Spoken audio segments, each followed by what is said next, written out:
So ito din, for release na rin to. Dragon chicken din, 1 year old. Yan. Ganon din yung babae.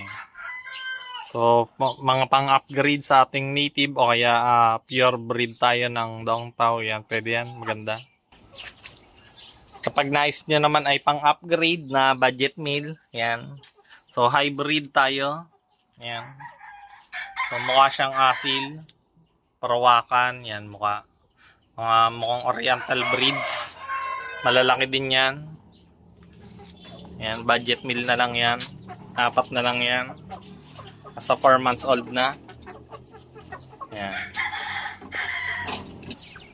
Kapag trip nyo naman ay mga pure darag, yung tastiest na chicken meat dito sa Pilipinas. Yan, darag. So ito ay sinelection ko dati ng mga bata pa sila. Dapat to'y lalaki pero may nagkamali ako na isa. Yun, yung babae yung isa. Tapos naka-separate yung mga babae doon. So select lang tayo dito ng isa. Tingnan natin kung may papasok sa ating kung makaka-select tayo na maganda dito na.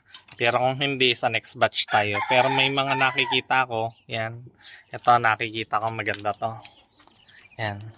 Ang gusto ko kasi yung yellow skin. Ito. So pure darag. Dito yung ating mga pullets. So, ito, nagkamali din tayo ng isang beses. Yan yung lalaki. So, dapat ito ay puro babae. Okay, yan. So, may mga pullets din tayo.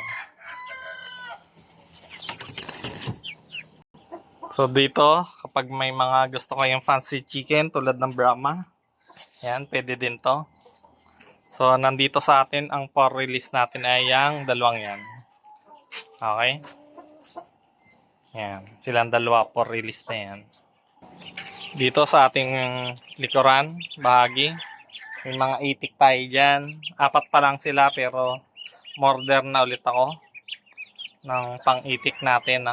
Yan. So, dito katabi nila, kung namamahalan kayo sa medyo may edad na Brahma, ito, meron dito month old. Yan. So may month old dito, tsaka 3 weeks old, no? Yan. Tapos may darag na din. Yan, mga darag yan. So yan.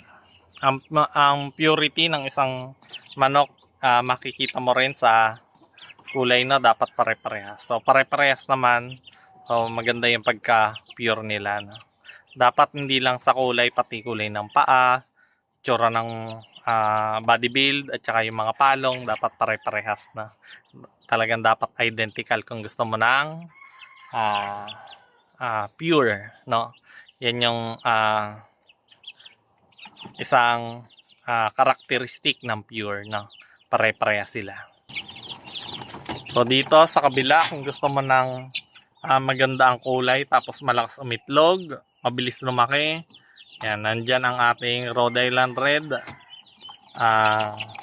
Dark mahogany, no? Ang kulay. So yun, pare-parehas pa rin. Pure. Okay, so may isa tayo na Brahma. Ito ay Brahma din, no? Tulad nun sa kabila. Yan. Okay. So kapag may mga interesado, message lang. Yun lang. Bye-bye.